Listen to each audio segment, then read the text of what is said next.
Hey guys, how's it going? It's Cole here from North Coast Constrictors. Guys, I'm gonna just do a one-on-one ball python breeding videos. I'm probably gonna do 3 videos. This is the first one. I tried to do this morning a video which ended up being 45 minutes long. The reason why I'm doing it is because I belong to a couple of group chats on WhatsApp group forums where in South Africa, where a lot of guys have reached out to me, new first time or even second year ball python breeders, asking me for advice. And based on my feedback on the groups that people are talking about breeding season is coming up now. It's upon us in the southern hemisphere, and I'm starting to get followers on my YouTube. I'm getting followers on my Instagram. I'm taking part in a lot of group discussions on a lot of WhatsApp groups, and there are a lot of guys, and I've got a very open door policy. I think you guys, if you've watched my videos before, I don't keep any secrets. I want to help everybody. As I say, also a new ball python breeder, but I've done thousands of hours of research, and I've also got some incredibly great mentors, guys that I've bought snakes from, top breeders in South Africa that I'm learning from myself. So what I'm passing on to you is the knowledge that these guys have passed on to me. I've learned from them, as well as watching and studying the breeding protocols of other top ball python breeders across the world, and then taking the best bits of that information and putting it into my breeding program based on where I live, because I'm in South Africa. So this is for the ball python breeder, the new guy, the entry level guy. I instead of trying to text everybody back that have been texting me and asking me for advice, I'm making a series of videos. I'm gonna probably split it up into 2 or 3 of these videos. So this is part 1, I guess. I don't know if there'll definitely be a part 2 and maybe a part 3, because I tried to do one this morning and it was 45 minutes long, and nobody wants to watch one video 45 minutes long. So I'm going to try and split it up into categories. And guys, I hate editing, so I'm just going to wing it. This is pre-planned. I'm standing in front of the camera and I'm just going off the top of my head, trying to put myself in a position of, okay, I'm watching a ball python breeding video for the first time. What do I do? Where do I start? Okay, so you need a male ball python and you need a couple of female ball pythons, 2, 3, 4, 5 even. Okay, you can pair male up to 5, 6, 7, 8 female ball pythons in a season. It's just gonna push the boy a bit harder, and I don't recommend it. I think a nice ratio is 5 to 1, 5 females to 1 male. Personally, if you're a first-time breeder, you're just thinking about getting into it and you want to buy yourself a ball python, I would say get 2 or 3 females and 1 male. I'm gonna not talk about genetics now and what type you should get. I'm just gonna talk about ratio, because you've got incomplete dominant, codominant, and recessive genes and heterozygous genes. I'm not gonna cover that in this video. So the proper, there's a debate on the minimum weight and age to breed a male and a female. Okay, the rule of thumb, which the numbers that are that float around there, are 500 grams for a male, 1500 grams for a female, before you pair them up and start breeding. Roughly 6 months to a year old for the male, and roughly 2 years old for a female. Okay, right. So guys have been asking me, what do I do? My male's this weight, he's this old. My female is this age, she's this weight. And how do I do it? Should I pair that to that? Okay, I can't answer all of your questions. I'm going to try and just give you broad spectrum answers here. Okay, the guys that have texted me in depth with a list of their morphs and I'll get back to you individually. Okay, this is just going to be a video on husbandry, temperatures, setup, weights, when to pair, how to pair, and things like that. And I'm going to cover that in a sequence of videos. Personally, I don't think that 500 grams is heavier enough for a male ball python to start breeding. I think it takes, unless you're breeding it to one female, maybe two. Okay, a male ball python, just like a female, will generally go off food when they start to breed. 500 grams is literally the limit. Okay, and when they go off food, it's going to be for a few months. Okay, and they can generally kind of, if they go on a they're fasting or they go on a hunger strike. Ball pythons are notorious for going on hunger strikes. They can retain their weight quite easily. However, that changes when that male is now mating. And if you're putting him into tubs with females and he's breeding, because he's using energy, he's using resources, he's not just lying on a hot spot doing nothing, okay?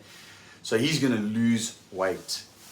All right, so there's a very big difference between a male not eating out of season and a male not eating during breeding season, okay? He's not going to lose much of his size and weight out of season, but he's going to lose size and weight while he's breeding. So 500 grams for me is pushing it. Personally, I like my males to be around the 800 gram minimum mark, okay? Minimum. But I say, that's me. If you're different, you do you, bro. This is not telling you how to breed ball pythons. This is people asking me questions on how I do things, and that's what this video is about. It's how I do things. Females, 1,500 grams minimum. Me, personally, 1,700, 1,800 grams minimum. At a push, 1,650. Okay. A lot of guys say minimum 2 years old, 2.5 years old for the female.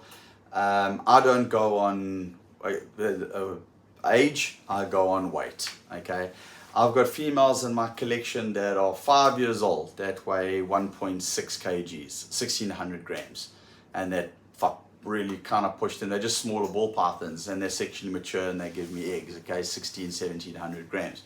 I've got some females in my collection that are just over a year old that are weighing 1,700, 1,800 grams now, okay, and they all will be first time breeders this year. I will be pairing them up, okay, and it's got nothing to do with sexual maturity. When a ball python wants to go, it's going to go.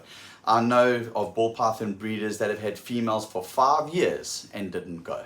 5 years old and then had a clutch of eggs. So 2 years old, 3 years old, 1 year old, it means nothing. That ball python, it's going to go when it wants to go.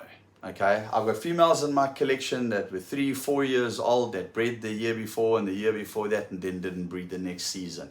It's all to do with how the snake is kept, how it's fed, its conditions, the husbandry, the temperatures, you know, all of that. So if the female is a year old, look, I'm not pairing up any snakes this year that are a year old. They're all going to be in the region of, the youngest snake will literally be about 18 months old, 17 months old. But all of them are going to be in excess of 1,700 grams. Okay. That for me is about the cutoff. Okay.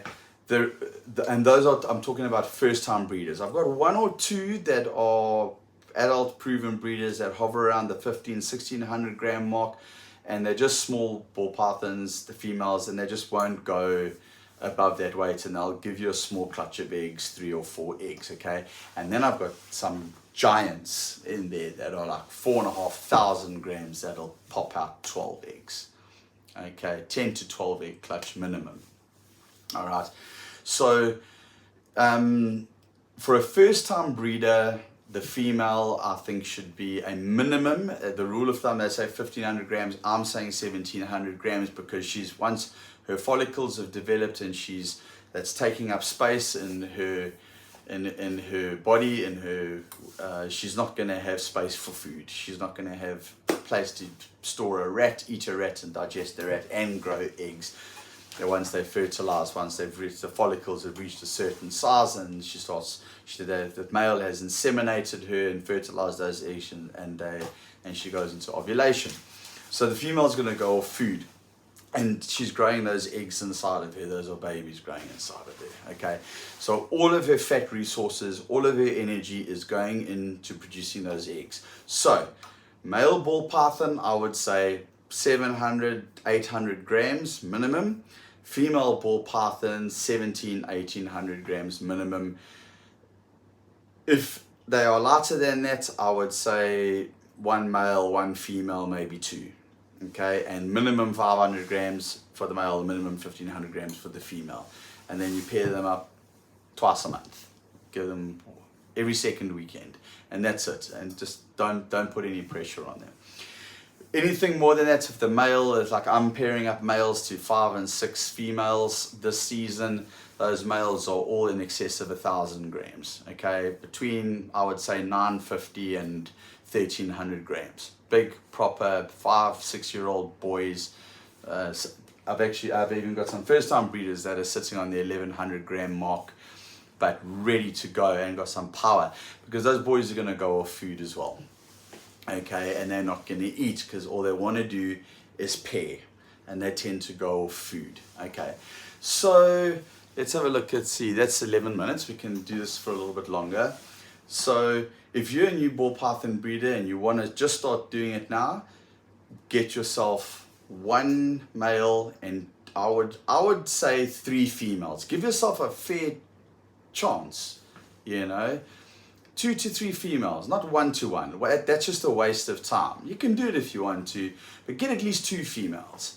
And then 1 week on with the 1 female, 1 week on, and then a week off, then the next female, then, you know, so on and so forth. So each female, you know, gets to lock up with the male once a week, once a month. And the male gets 2 weeks off and the female gets a week off.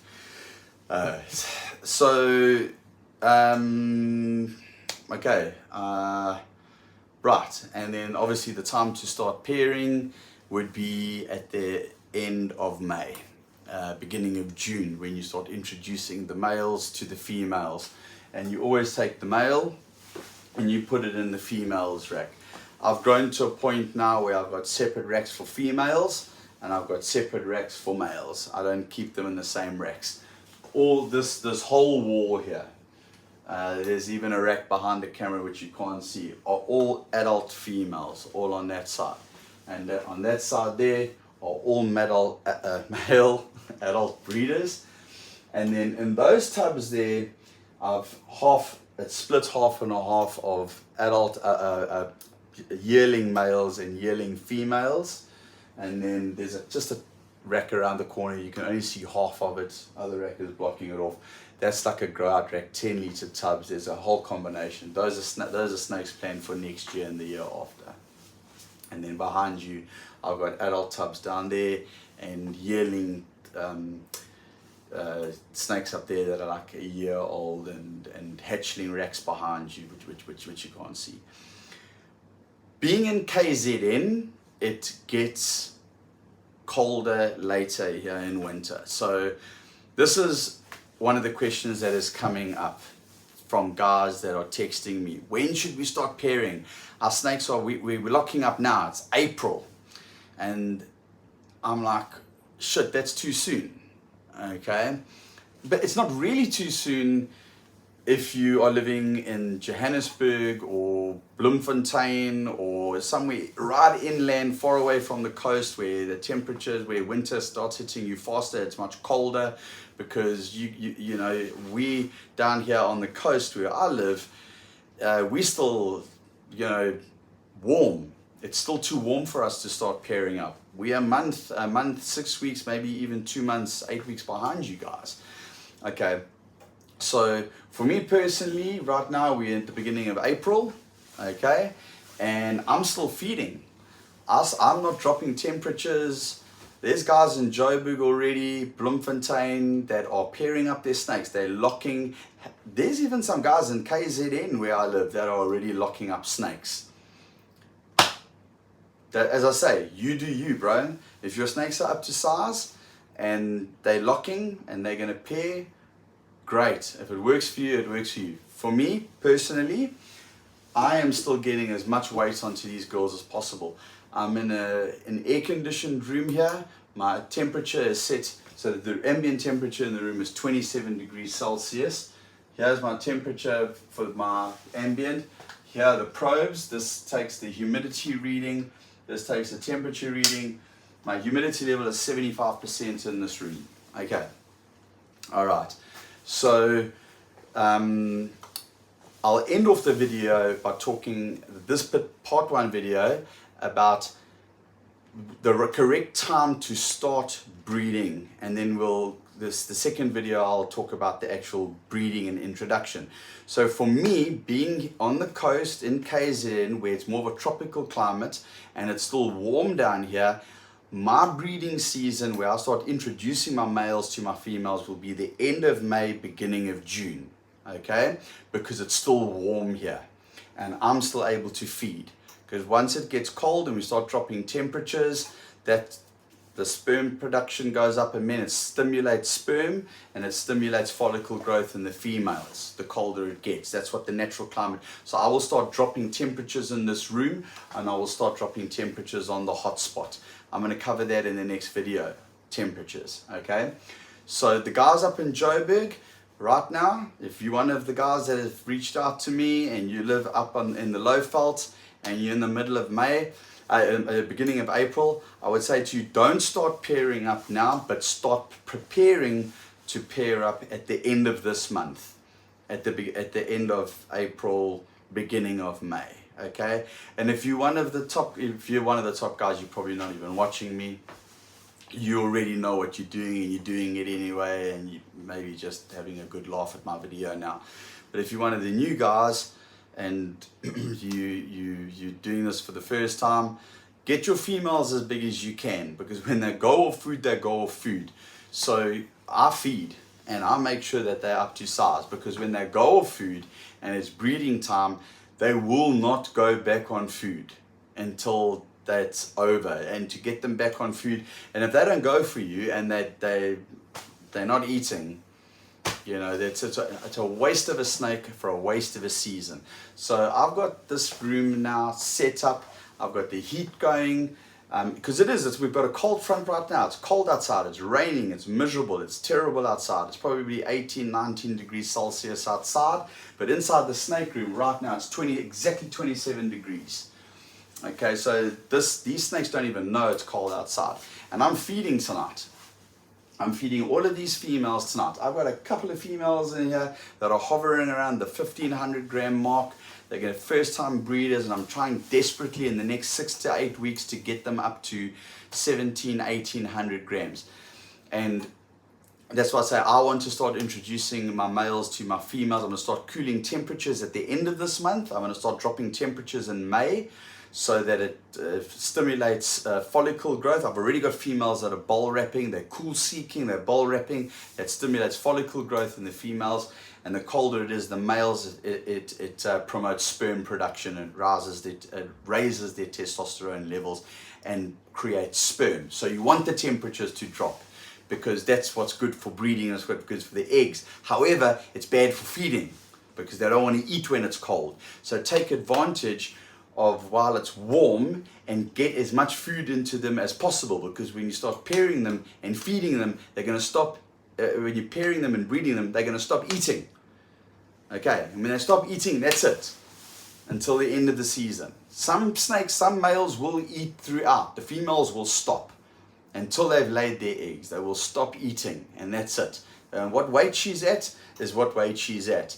And you don't want to take too much out of that snake. You don't want that girl to be undersized, underweight, and have that trauma as a small snake going through her body. You may lose that female if she's too small, of what it just takes out of her body. You want your snake to be, the 80% of my females are in excess of 2,500 grams. So I'm happy.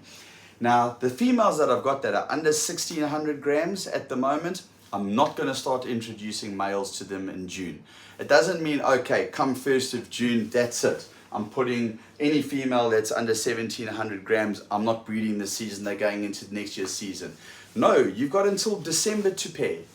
You've got 6 months to put your males in. Breeding season isn't just June, July, August, or May, June, July, August, September, whatever. I will pair right up until December. Okay, so any female that is under the 1700 gram mark with me, I will carry on feeding, and I will not introduce a male to her until she's at the weight that I want her at.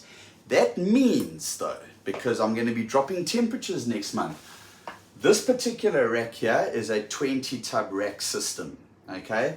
And I've had it built in such a way that I have got it split with 2 heating systems, 2 thermostats. So this top rack here with these 10 tubs is controlled with that thermostat there, and this thermostat here controls the bottom 10 tubs, okay?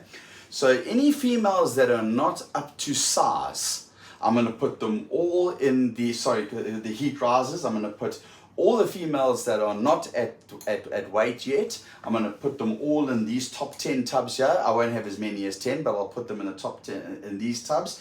And I'll keep those temperatures at 30 on the hot spots, 32 and a half degrees, so that I can carry on feeding them. And all the females that are locking up, I'm going to put in the bottom 10 tubs. This whole rack here, these are all females that are all in excess of 3,000 grams. It runs off one thermostat. Every single one of these females, their temperatures are going to drop at the same time. They're all going to be locking up at the same time. And the same goes for this rack here. Okay? The one thermostat runs this entire rack. These are my 46 liter racks. There's 12 tubs here, 12 tubs here. There's 12 snakes in here, but there's 10 inside there.